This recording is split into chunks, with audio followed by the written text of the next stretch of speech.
Gbajúmọ̀ òṣèrébìnrin tíátà ilẹ̀ wa Lizzy Anjorin ó ti sọ̀rọ̀ lórí òṣèré akẹgbẹ́ rẹ̀ FUNKE Akíndélé àti Toyin ẹgbẹ́ ohun tó sọ.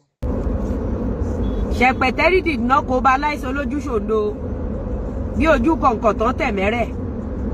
Both Ṣẹ̀pẹ̀tẹ́rì àti yìí tí both Ṣẹ̀pẹ̀tẹ́rì and the producer, they are all evil. I've told you, they eat from people's pains. Destroying people is their own rice and beans that they enjoy. Remember the producer Oro? The day one person just tried to curse her child, the children in it. If it was her children or her child they deposited in the mortuary like Mohbad, will she be laughing everywhere? But I don't blame them. I blame Yorubas and Nigerians. Me, I'm just Belengo. I'm just looking them from afar. I don't want problem for my life anymore. I just Belengo. I don't want situation whereby they say Lizzy Anjorin is the one that spoiled their movie. I'm just looking. I'm looking for someone that will give me outcome. Akoba Gafara everywhere this time around. Jeje la yegba be going. Jeje.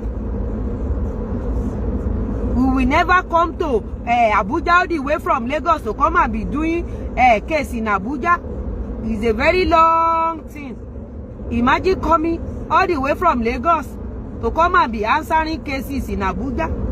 Consider who planning or consider facing the àwọn ọ̀pálẹ̀mọ́ lójú ọ̀nà all because of cho.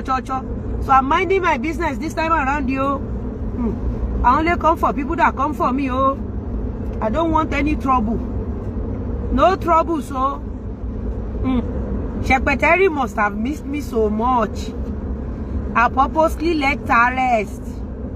Because number one, I'm busy, but that is not the case. The case is, I don't want situation whereby Ṣẹ̀pẹ̀tẹ́rì head will not sell film.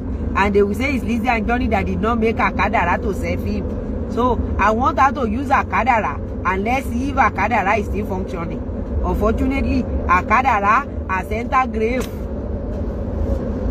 So Ṣẹ̀pẹ̀tẹ́rì, don't come and lie against me that it's Lizzy that did not make you sell your film. Àbí jẹ gbèsè sí film.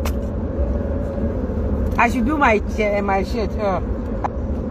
I don't know much about the story, but I just decided to give them long rope so that they will not say it's Lizzy that did not make us sell Ṣẹ̀pẹ̀tẹ́pọ̀ movie.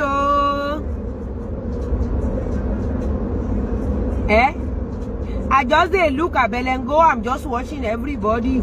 I just I'm just minding my business. I don't want anywhere to come and use me for people in London that Lizzy Anjorin is spoiling their movie. It's not me. Let's see if Ṣẹ̀pẹ̀tẹ́rì head will now work. Unfortunately, Ṣẹ̀pẹ̀tẹ́rì Kadara has used it wrong. Ẹ̀yin èèyàn wa, kí lẹ rí sóhun tí gbajúmọ̀ òṣèrébìnrin tíátà ilẹ̀ wa Lizzy Anjorin sọ nínú fọ́nrán yìí? Bó tilẹ̀ jẹ́ pé kò dárúkọ àwọn òṣèré náà, ẹ kúkú mọ̀ pé lówe làálùlù àgídìgbo ọlọ́gbọ́n ló ń jọmọ níwọ̀n.